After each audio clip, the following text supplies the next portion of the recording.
Be ready for dictation. Start. I am happy to be with you this morning to inaugurate your annual session and to attend your national conference. Speaking at such important business conferences is a matter of pleasure for me, but before accepting the invitation from the organizers this time, I wondered whether the pleasure of inaugurating your annual session comes with a price tag, because for the third consecutive year the CIIS annual session has been inaugurated by a different Prime Minister. Your President has said some good words about me in his welcome remarks. They are no doubt pleasing to my ears, but they also remind me of the enormous expectations people have from me and from my government in the recently concluded general elections. The people have given a mandate to the BJP and its allies to govern. At the same time, it is a fractured mandate. The challenge before us is to do full justice to our job. Even though we have a fractured mandate, I assure you that in spite of some teething problems, the people's desire to see a stable, strong and action-oriented government in New Delhi will be fulfilled.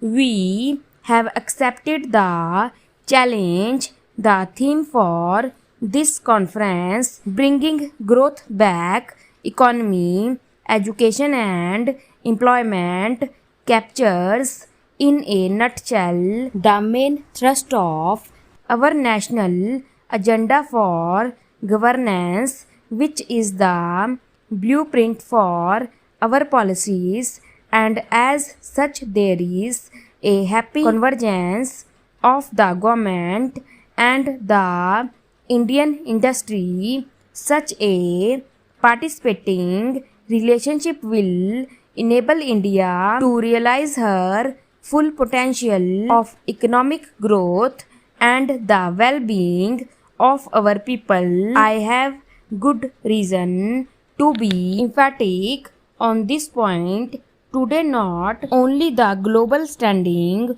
of a nation, but also its security, integrity and stability.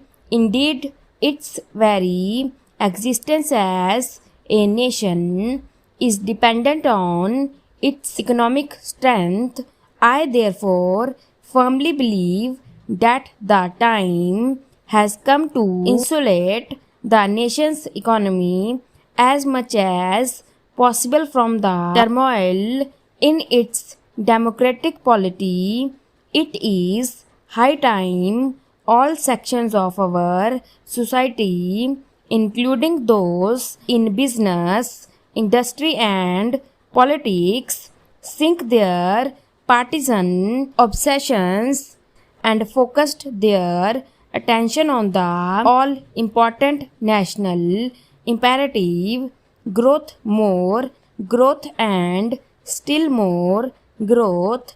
With the union budget due for presentation, it is an opportune time to spell out our philosophy. The national agenda has stated in clear and unambiguous terms that my government shall strive to develop a national consensus on all major issues confronting the nation.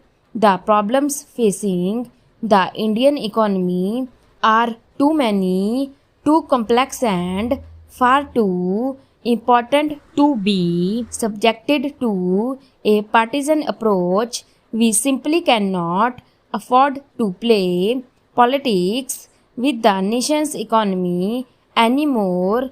This indeed will be the real test of patriotism on the economic front. This point demands candid and even self-critical elaboration. The first phase of economic liberalization was launched in 1991. Some of the reforms brought about positive changes. Unfortunately, the measures taken to free the economy were not matched by checks and balances, and we have paid a price for those lapses. Also, the liberalization process suffered from inadequate attention to the eradication of unemployment and to many critical issues in the social sector such as healthcare, education and housing. Importantly, it failed to give a momentum to infrastructure development, which is now choking growth. In our view, the reasons lie in the failure of the government to effectively address the core concerns of the Indian industry. They lie in the failure of the Indian industry to appreciate the core concerns of the government. They also lie in the failure of both the government and the industry to convince the common man that he too has a stake, a vital stake in the reforms process. That is why during the election campaign, I repeatedly stressed that India urgently needs to reform the reforms process. To explain what we mean by this, let me first enumerate what I think are the three main complaints of the industry against the government. The three main complaints of the government against the industry, and also the three main complaints of the common man against both the government and the industry. The three chief complaints of the industry against the government are: 1. Industry thinks the government is the root cause of avoidable delays owing to excessive controls. Even after 7 years of reforms, a typical industrialist is forced to spend considerable time in management business.